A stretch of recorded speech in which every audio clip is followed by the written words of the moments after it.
Biografia de Gladys Aylward, capítulo 15.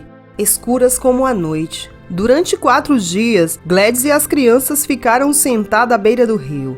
Eles haviam brincado nas águas rasas do Rio Amarelo, que tinha mais de 1 quilômetro de largura, mas não o atravessaram. O homem idoso de Yanshu estava certo, não havia nenhum barco para fazer o transporte. No primeiro dia, à beira do rio, Gladys mandou os garotos mais velhos de volta a Yanshu para procurar comida. Os garotos haviam encontrado alguns bolos velhos, além de alguns quilos de milho meio podre. Gladys cozinhou tudo e serviu a sopa para as crianças mais novas. Esse foi o último alimento ingerido por todos. Enquanto esperavam às margens do rio, Gladys pôde sentir-se desmaiando e recuperando a consciência diversas vezes. Seu único pensamento claro consistia na necessidade de levar as crianças para Xi'an. Fora isso, tudo parecia embaralhado e irreal para ela. As crianças lhe faziam perguntas. Por que não podemos andar sobre a água como Jesus andou? Aiwendé, por que você não pode abrir o Rio Amarelo como Moisés fez com o Mar Vermelho? Gladys não tinha outra resposta além de instar as crianças cansadas e famintas a cantar hinos e orar. E foi exatamente o canto dos hinos que se tornou a resposta de suas orações. Um soldado nacionalista chinês estava no cume do morro e presenciou uma cena bastante peculiar. Um grande círculo de crianças sujas e magras cantando em voz alta. Uma das crianças mais novas o viu e subiu a colina, sem dúvida, se lembrando dos outros soldados chineses que haviam partilhado doces com elas 2 semanas antes. Gladys olhou para cima para ver o motivo de toda a empolgação.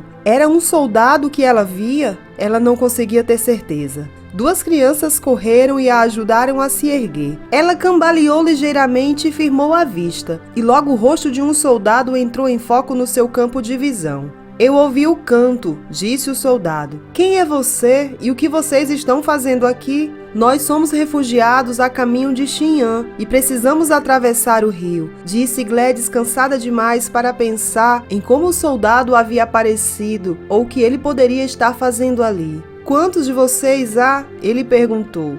Somos 94, respondeu Gladys, se sentando de novo. Ficar de pé a fazia se sentir tonta. Você está doente? Perguntou o soldado quando viu que ela não podia mais ficar em pé. Gladys negou com um sinal da cabeça. Vou ficar bem assim que levar as crianças até Xi'an. Você pode nos ajudar a atravessar o rio? O soldado olhou lentamente para as crianças. Posso, disse baixinho. Vou ajudar vocês, mas será perigoso. Os japoneses estão longe daqui. Se voarem enquanto estivermos no barco, eles atirarão em todos nós. Eles não têm piedade. Ele parou e olhou mais uma vez para as crianças menores brincando nos juncos. Na verdade, o soldado continuou. Eles voaram por toda essa área todos os dias durante semanas, atirando nos juncos. Esta semana, pela primeira vez, eles não vieram aqui. O soldado virou-se abruptamente em direção ao rio e soltou uma série de assobios estridentes. Todo mundo observou animadamente quando um barco de madeira aberto lentamente apareceu à vista. Foram necessárias 3 viagens para transportar Gladys e todas as crianças para o outro lado do rio. Felizmente, nenhum sinal de aeronave japonesa apareceu por sobre eles. Do outro lado, Gladys reuniu as crianças para fazer uma oração de agradecimento. As águas não se abriram como fizeram com Moisés, mas Deus ainda havia provido um caminho para que eles atravessassem o Rio Amarelo em segurança. O trem havia parado em uma ravina rochosa. No entanto, não havia estação alguma por perto. Gladys sentia um calafrio percorrer sua espinha. Algo ruim acontecera. Ela tinha certeza. E ela estava certa. O trem parara por um motivo muito simples. Não podia mais seguir adiante. O condutor percorreu o trem com a terrível notícia. A ponte ferroviária à frente deles havia sido bombardeada. Se quisessem chegar a Xi'an, teriam que subir a montanha que o trem serpeava e pegar outro trem na linha férrea do outro lado. Gladys caiu sentada completamente entorpecida, quando um dos outros passageiros perguntou quanto tempo demoraria para chegar do outro lado da montanha. Ela fechou os olhos quando ouviu a resposta: 4 ou 5 dias de caminhada.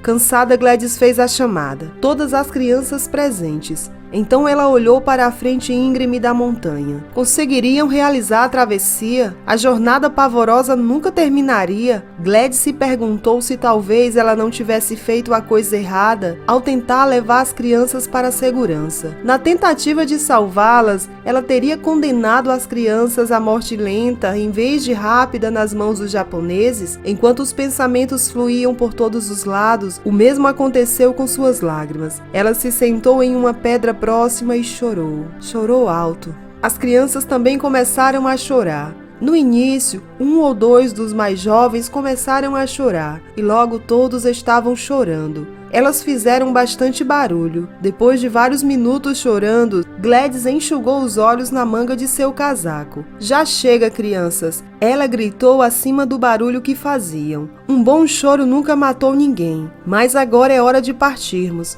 Vamos cantar. E foi isso que fizeram. Subiram e desceram montanhas. Ao longo das trilhas estreitas, cruzavam florestas e cantavam. Levaram 5 dias para chegar do outro lado da montanha. À noite todos dormiam em cavernas e durante o dia subiam ou andavam devagar, esperando que as crianças atrasadas a acompanhassem.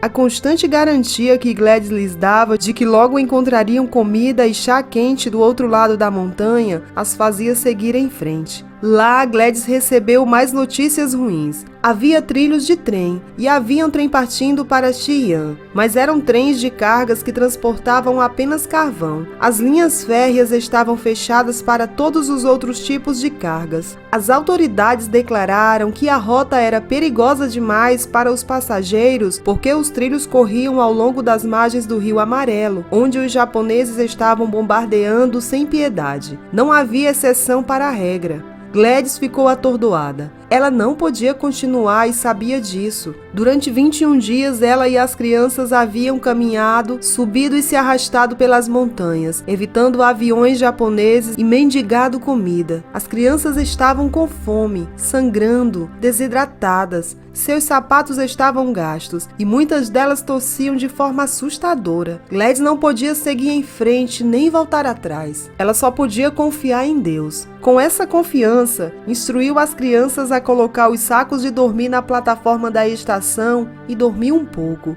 Então ela se encostou na parede da estação e adormeceu também. Gladys acordou com 2 homens a sacudi-la. Por um momento, ela pensou que estava de volta à plataforma da estação de trem em Chita. O medo tomou conta dela, mas ela estava cansada demais para se importar. Ela só queria ficar sozinha e dormir. Disse ela, deixe-me em paz, quero dormir. Esta é uma plataforma pública, não é? Poucos minutos depois, no entanto, Gladys estava bem acordada e lutando para ficar em pé. Ela mal podia acreditar nas boas notícias. Evidentemente, um dos carvoeiros do trem havia visto todas as crianças adormecidas e esparramadas pela plataforma e perguntara sobre elas. Então convenceu o maquinista a deixar as crianças pegarem o trem de carvão e viajarem bem em cima do carvão. Logo, as crianças mais novas estavam sendo gentilmente passadas, ainda adormecidas, de pessoa para pessoa, e erguida até o topo dos vagões de carvão.